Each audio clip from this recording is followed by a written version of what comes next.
श्रीविनायकं नमाम्यहम्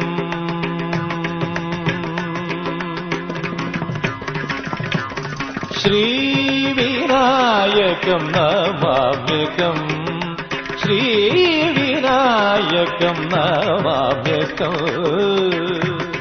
दयानिधिं शुभवरद श्रीविनायकं नमाम्यहम् दयानिधिं शुभवरद श्रीविनायकं नमाम्यहम् दयानिधिं शुभवरद श्रीविनायकं नमाम्यहम् दयानिधिं शुभवरद श्रीविनायकं नमाम्यहम्।